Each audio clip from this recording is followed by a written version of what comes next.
Hey, it's Alan, and I just wanted to let you know that you can now listen to the ongoing history of new music early and ad-free on Amazon Music, included with Prime. In another attempt to talk to as many people as I can, I had a chance to sit down with Ian Thornley to talk about his career. So now there's been 4 big records over the last 8 years, and they've all done quite well in the current music environment, which is again different than what it used to be. Quite. You get on the radio, you get to tour. It seems like I've sort of found a little path, that I can make it work. I get to make the music that I want to make, and I think we want to make, and there's actually there's an audience for it, there's a crowd for it, and we just sort of keep getting. Every tour it gets a little bit, the momentum grows a little bit, the crowds get a little bit more. I see a lot of the same faces, and I see a lot of new faces as well. Well, you see a couple of generations, right? Yeah, for sure. We have songs that have been on the radio since '97, and we have songs that have been on the radio since a couple of weeks ago. So it's one of those. '97 is as we sit here, 23 years ago. That's a long time. Yeah, I don't really think about that, but every once in a while, when it's said like that, it's like, God damn it, that's a good run. And I don't really think of it. I'm still like, the best one's yet to come. Like, I still believe like my stairway is still right around the corner. That's the only way to Brothers in Arms is coming next week. I'm telling you. That's the only way to do it, because if you start relying on what you've done, you're finished. All I hear when I hear anything that I've already done is I hear what it's lacking, I still cringe at some of the lyrics on the first record and some of the vocal performances, and I still hear things being out of tune and things being out of time, and although I kind of like it, sometimes I don't. There's a lot more where that came from. This is Ian Thornley, in his own words, Part 1. This is the Ongoing History of New Music podcast with Alan Cross.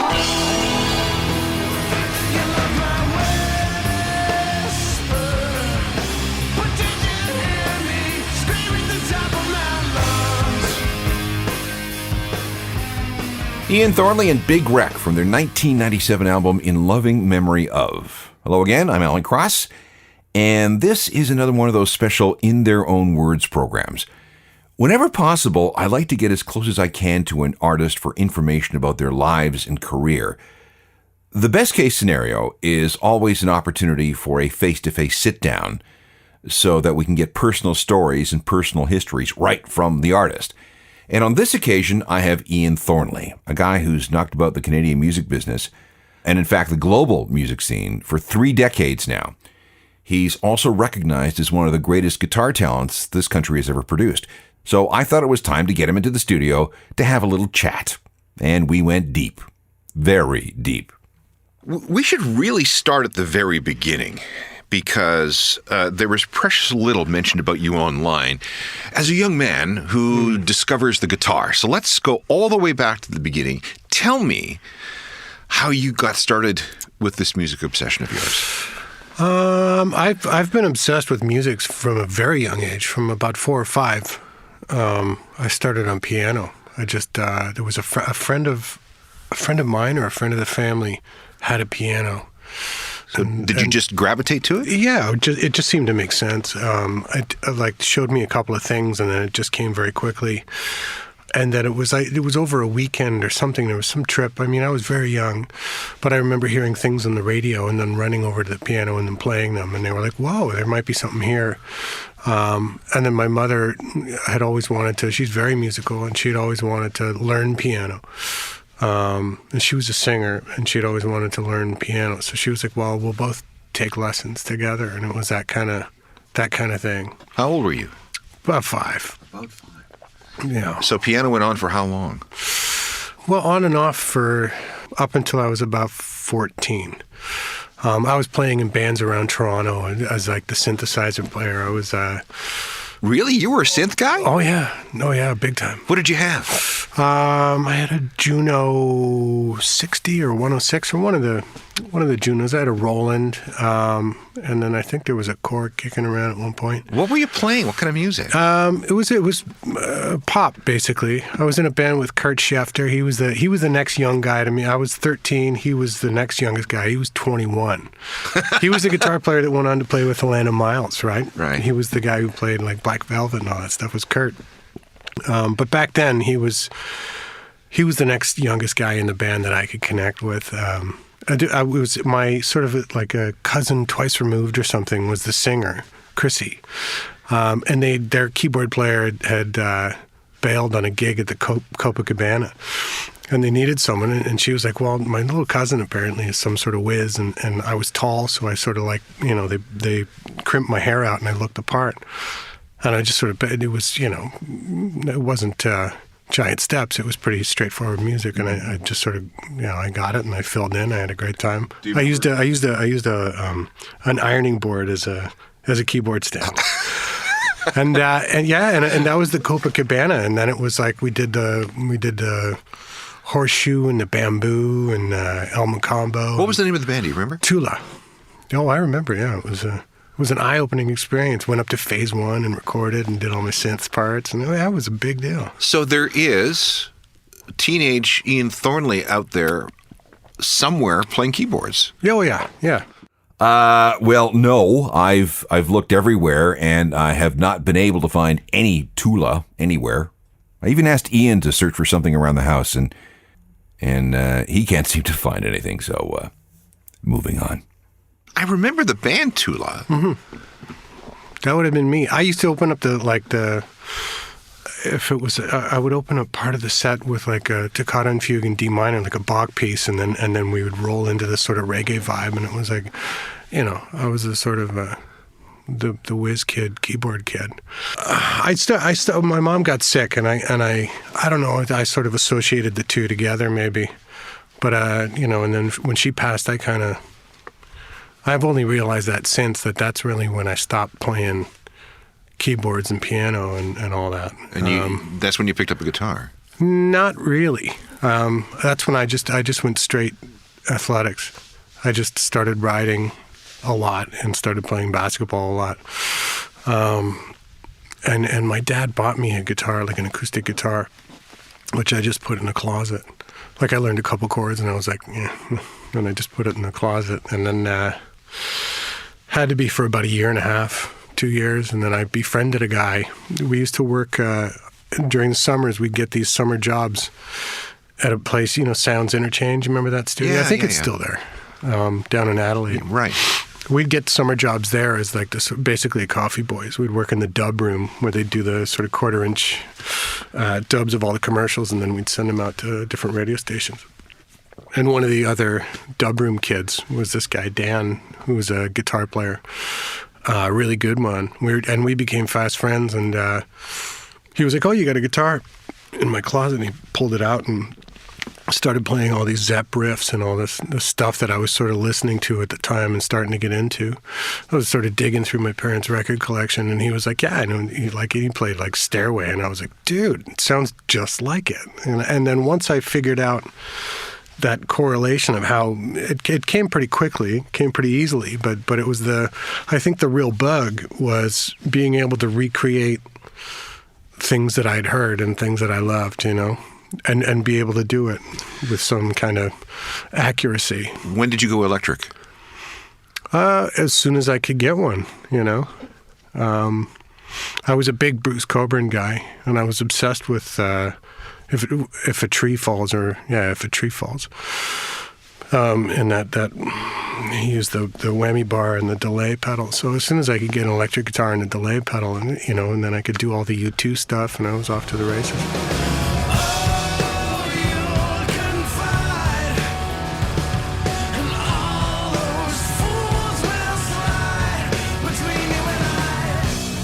Were you playing in any other bands at this time with the guitar? No.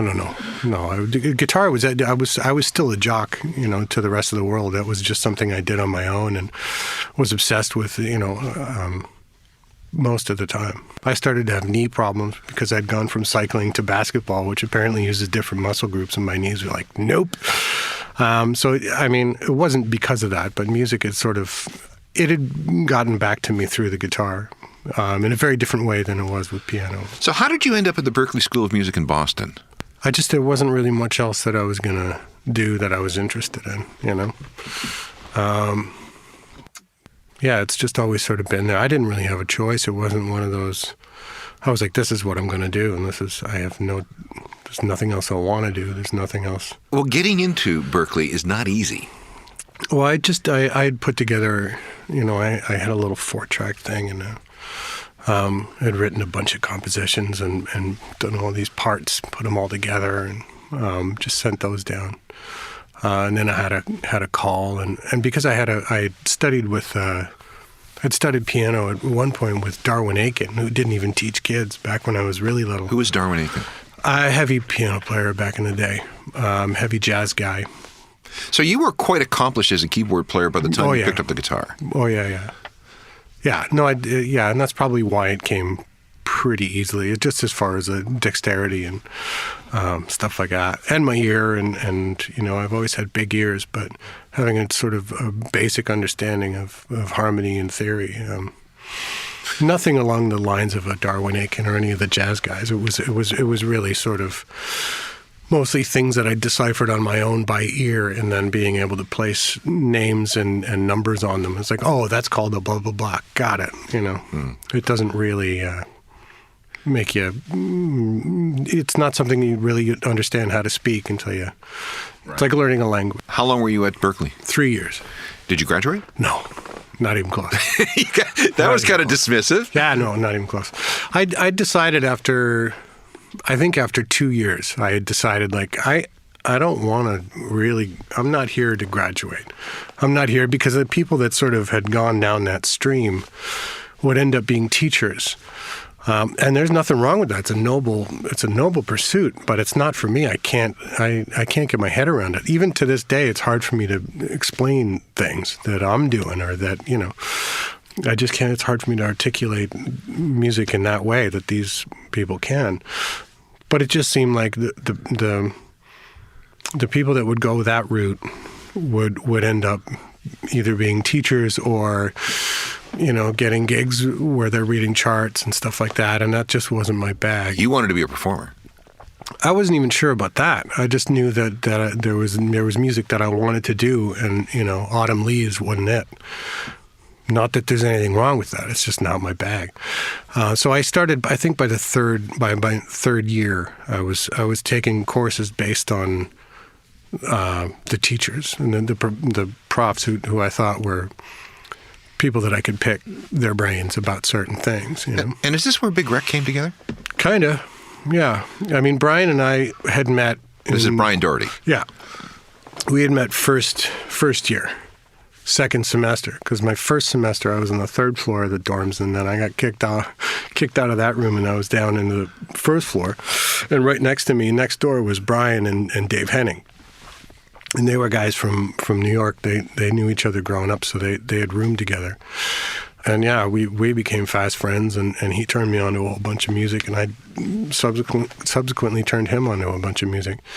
Yeah, and then by the end of second semester, going into the second year, we decided we're going to get an apartment together. And I think once we moved into the old Tremont Towers in Roxbury, which was it was eye-opening for a kid from Toronto. It was scary, is what it was. It was scary, like we were in the hood essentially. And it's like, you know, Brian was from New York or whatever. He was fine. He was just like, okay, well, just keep your head down and whatever. And I'm sort of like, wow, look at why does he have so much money in his hand? And that kind of thing, you know.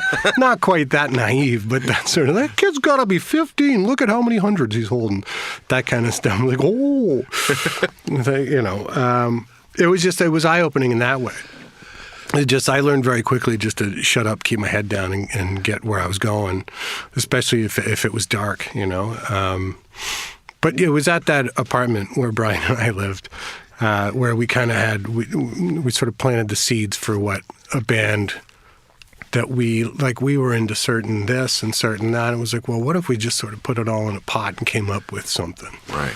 And we'll find a singer who sounds like this, and we'll get this guy, and we'll get that guy, and I had already met Forrest when I was on the 3rd floor, and Dave Henning was the obvious choice because he was, grew up with Brian, and that was pretty much it.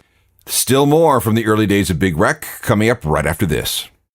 This is part 1 of an In Their Own Words discussion with Ian Thornley of both Big Wreck and Thornley. And we're still talking about the early part of his career when Big Wreck first came together in Boston. Was Big Wreck formed in Boston or was it formed here? Boston. It was formed in Boston. I remember when the first album came out, and we were unsure at the radio station whether this was a Canadian band or a band from the U.S. Now, it could have been Canadian because we heard about you and having been spent time in Boston, but we understood that the rest of the band was American. Yeah. And frankly, you didn't sound very Canadian. Yeah, I don't know what that would mean, but no, I don't even. I don't even think we had we just sort of went for. I mean, we borrow. I still do that. I still wear my influences on my sleeve. I'm not trying to hide anything. If somebody says that sounds like Zepp, I'm like, you're right. Yeah. We were going for a particular thing, and I still am. I'm still trying to find and I think that first record was a result of searching for a particular. Well, what was interesting about that first record was that you guys seemed to emerge fully formed. It didn't sound like a debut record. It sounded like something really, really polished, really together. Well, it doesn't to me now. I hear a bunch of kids dicking around. It was our first. A lot of that record is demos that Atlantic essentially bought. And that was my first time is really hearing my voice come through speakers. We were still not that far before then. We were still looking for a singer. How did you end up singing? Because we couldn't find one. We had one guy. We spent a very fruitful summer in Portland, Maine. And I met a great bunch of people and just sort of got into a scene there over the course of a summer. And this is after we had management. And during that summer, we were a 3-piece. Brian had said, "I'm out. I can't do this anymore. I'm going back to New York." So Brian had bailed, and we were a 3-piece.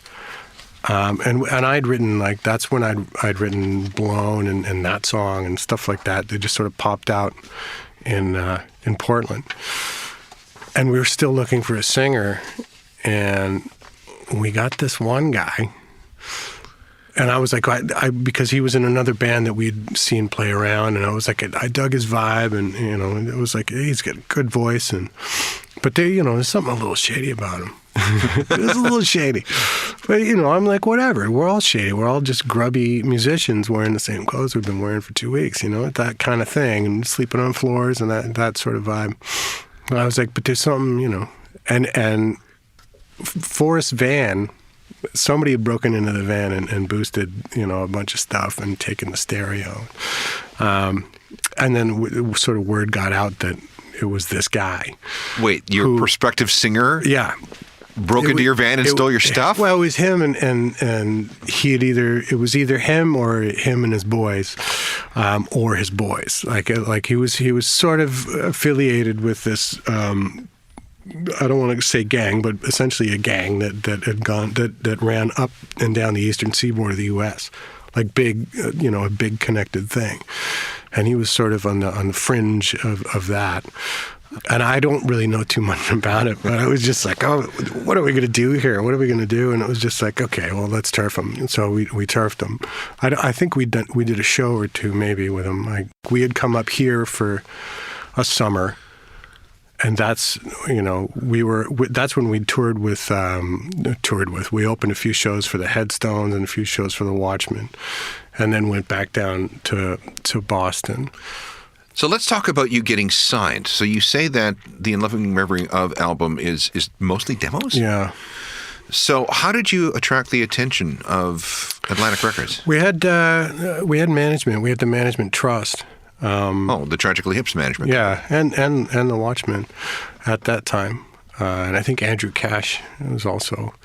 But again, this is going back. But yeah, I had sent up some demos and stuff. And some of it caught their ear, and they're like, well, let's see what. And I think that's sort of how the whole thing started was because the management was up here and we were down there. And then I had gotten, my student visa had run out. So I was denied entry into the U.S., and that was a whole thing. So I got a gig as a country guitar player for a few months, which was weird. There's video out there somewhere. I can't imagine. Brutal, but actually great. It's all music and notes, and it's like it became very apparent that it's like, while I might be an accomplished guitarist, I am not a country guitarist. That's a whole different thing. So the guys who can really do it are just amazing. It's a different language to me. It's beautiful. So because you can't get into America. I was stuck up here, and that's actually when everything kind of started, and it was like, well, can you get me back down there to, we're getting the boys back together. It was a few months, and it was Alan Gregg, and Alan was like, well, yeah, he knows people. So he called people, got me back down there, we put the band through the ringer and played a few shows, and I think came up here, and that's when we did the Headstones and Watchmen stuff. And then, we were literally, I would go 2 or 3 days without eating and stuff like that. And it was like, things were really, really, the skinny days. So, and Brian was like, I'm not doing this because I don't have to. So he went back to New York, and he would get a pretty good gig working construction, doing carpentry, stuff like that. So he did that, and then Brian and then Dave and Forrest were like, okay, well, we're going back too. And then we all moved down, and it's a long, long thing. But essentially, I think the management trust had put up money for us to go in the studio with Chris Wardman. And we went into Presence, great sounding room, and we were all dazzled. Loved particularly the engineer, who was Matt DiMatteo, and really got on with him. So we did maybe 9 or 10 songs there, and then came back as a 3-piece and did another bunch of songs just with Matt DiMatteo, and that's where the Oaf and that song and I think the bulk of the record came from that second demo session at Presence.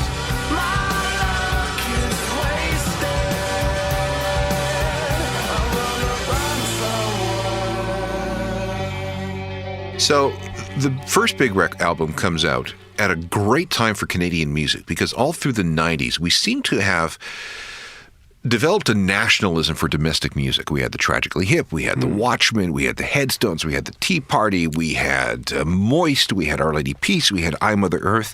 And in this mix is Big Wreck.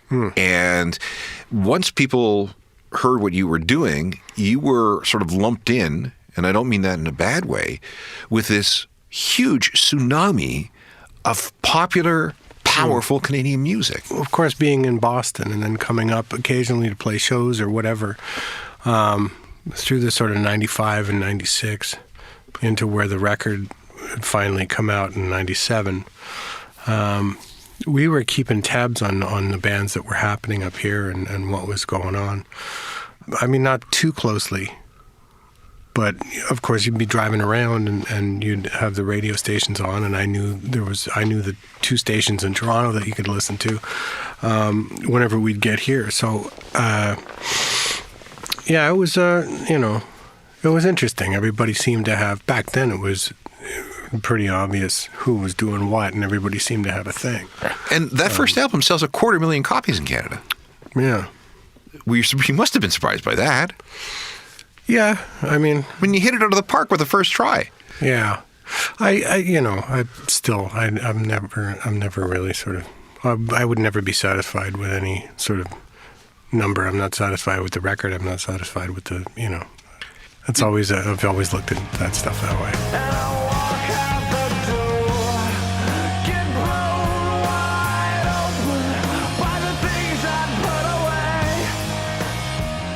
Back with more with Ian Thornley, telling his story in his own words in just a second. Welcome back. This is part 1 of an In Their Own Words sit-down with Ian Thornley of Big Wreck. We're now past the first album. Time to move on. The second Big Wreck album was called The Pleasure and the Greed and was released in June 2001. This was the first single. It's called Inhale.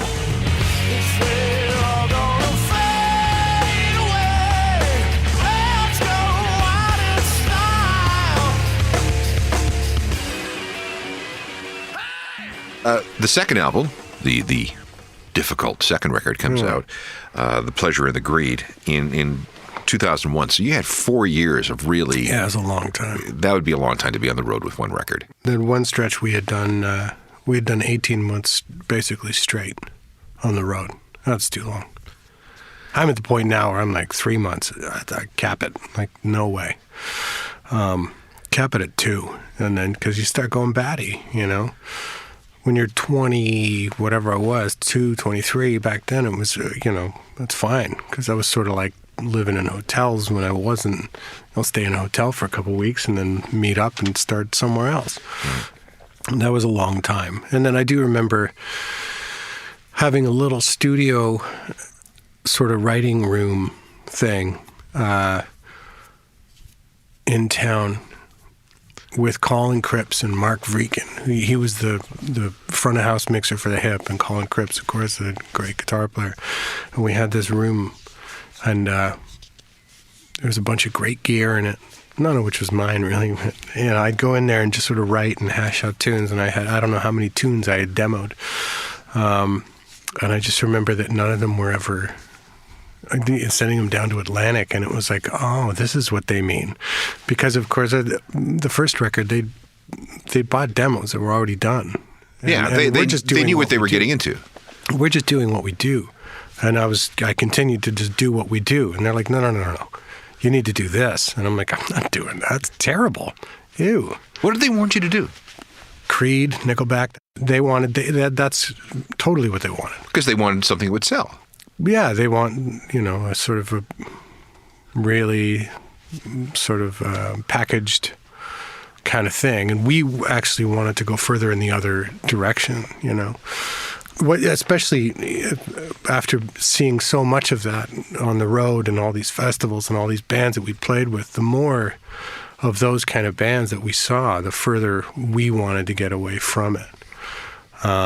And that, of course, is not the way the big business is gonna. They're not gonna. So, not down with that. Big Wreck version 1.0 lasts exactly 2 albums. Yeah. I'm going to guess that a lot of that has to do with the interference that you were getting from the record label. Oh yeah. No, what they wanted you to do. Yeah, I think that that would definitely, that'll get at you in different ways. But when you've been out for long, long periods of time, and other things had started to grow and rot at the same time within the camp. So it was all those things kind of made it a pretty toxic environment. I had to get out. Okay, before things break up, let's get one more song in here from the second album. This is a single entitled Knee Deep.